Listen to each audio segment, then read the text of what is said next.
හැමෝම ආදරෙන් පිළිගන්නවා අපේ YouTube channel එකට. ටෙස්ලා. ඔයාලා නම ඇහුව පමණින් දැන් දන්නවා මොකක්ද ඒ කියලා. ගොඩක් අය හිතුවේ මේ නම තමා අනාගත ලෝකයේ වාහනවල පෙරලියක් සිදු කරන නම කියලා. හැබැයි අද වෙනකොට මිනිස්සු ටෙස්ලා කාර් එකක යන්නත් බයයි කියලා මම කිව්වොත් ඔයාලා විශ්වාස කරනවද? ඔයාලට විශ්වාස කරන්නම වෙනවා. අද අපි වීඩියෝ එකෙන් කතා කරන්න යන්නේ මේ අද්විතීය නිර්මාණයට මොකද උනේ කියලා. ඉතින් අපි ආරාධනා කරනවා අපේ channel එකට අදම එකතු වෙන්න කියලා. තවත් පුංචි ආදරණීය ඉල්ලීමක් කරනවා. ඔයාලා තාමත් අපේ channel එක subscribe කරලා නැත්නම් අනිවාර්යෙන් දැන්ම subscribe කරන්න. ඔබේ like එක, comment එක, share එක මේ වගේ තොරතුරු තවත් අය වෙත ගෙන යන්න හේතු වෙයි.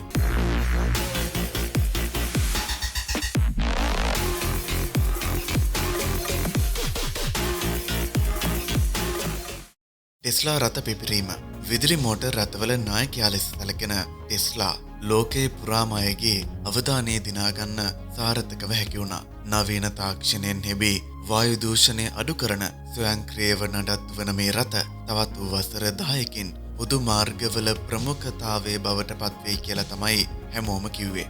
නමුත් මෑතකදී වාර්තා වී ඇති ටෙස්ලා රථ පිපිරීම් කිහිපයක් මෙම විශ්වාසය කුණු කුඩයකට යැවීමට සමත් කරලා තියෙනවා. රෝමේ සිදුවේ කඩාකප්පල්කාරී ක්‍රියාවක්ද ත්‍රස්තවාදී ක්‍රියාවක්ද ටෙස්ලා නියෝජිත ආයතනයක් ගින්නෙන් විනාශ වී 2025 මාර්තු මාස ඉතාලි රෝමයේ ටෙස්ලා නියෝජිත ආයතනයක සිදුවේ ඇති දැවීමකින් රථ 16ක් එකවරම ගින්නෙන් විනාශ වුණා. සොයාබැලූ අවස්ථාවේදී ගිනි එල්ලවීමට පෙර නියෝජිත ආයතනය ආසන්නයේ හදිසි චලනයක් සහ පුළුල් වායු පීඩනයක් වාර්තා වුණා. ආරක්ෂක කැමරා පද්ධතිවලින් හඳුනාගත් අඳුරු ඇඳුමක පුද්ගලයෙකු විශේෂ උපාංගයක් භාවිතා කරමින් පිපිරීමක් ක්‍රියාත්මක කළ බවට සැක කරනවා. මෙම සිදුවීම මගින් ටෙස්ලා ආරක්ෂාවට පමණක් නොව ත්‍රස්තවාදයටද ඉලක්ක වන්නක් බව පෙන්වනවා.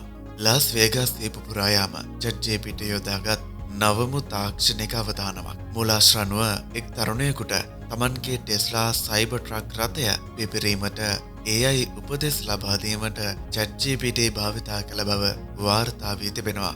ඔහුට කෘත්‍රිම බුද්ධිය මගින් සකස් කළ මාර්ගෝපදේශයක් අනුව බැටරි පද්ධතියේ අධිපීඩනයක් ඇති කර අවසානයේ මෝටර් රථයේ පිපිරී ගිය බව සඳහන් වෙනවා. මේදී පුද්ගලයෙකු මිය ගිය අතර තවත් 7 දෙනෙකුට තුවාල වුණා. මේ ලෝකයේ පළමු AI assistant explosion ලෙස ලේඛනගත වෙලා තියෙනවා.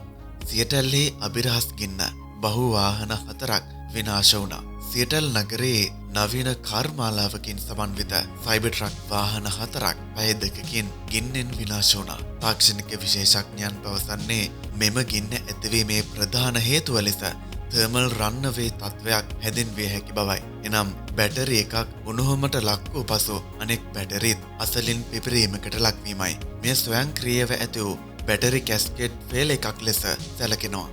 විදුලි රථ පිපිරීම හේතු සහ අවදානම්. මෙවැනි සිදුවීම් පිටුපස ඇති විශේෂ හේතු කිහිපයක් තිබෙනවා. බැටරි තර්මල් රන්නවේ වාහනයේ බැටරි පැක් එකට උණුසුම වැඩිවීමෙන් අනෙක් බැටරි සෙල්ස් එකට එකිනෙකට පිපිරීම් ඇති කරනවා. software malfunction. රථෙහි embedded AI algorithm වල බග් එකක් බැටරි ලෝඩ් සහ ටෙම්පරේචර් මට්ටම් සෑම විටම හඳුනාගත නොහැකි බවට සැකයක් තියෙනවා. external tempering. cyber security flaws සහ රථයේ systems උදෙක් හැක් කිරීමට හැකියාව ඇතයි විශේෂඥයන් පෙන්වා දෙනවා. charging malfunction. public charging stations වල ප්‍රමාද සහ high voltage overload වලින් බැටරි විනාශ විය හැකියි. මිනිස් ජීවිත හා තාක්ෂණයේ භයානක පැත්ත. මෙම සියලු සිදුවීම් අපට තබන ප්‍රශ්නය මේකයි. අපේ අනාගතය කියලා විශ්වාස කරන විදුලි රථ සැබවින්ම ආරක්ෂිතද? ලීලයන් බැටරිවල අධිඋෂ්ණත්වය, විදුලි පීඩන දෝෂ, software bugs, AI integrated control systems මේ සියල්ලම පාලනය නොවුනොත් සීමාවෙන් එහා යන අවදානමක් බව වර්තමානයේ පෙන්වනවා. අවසානයේ තාක්ෂණය යනු ශක්තියකි.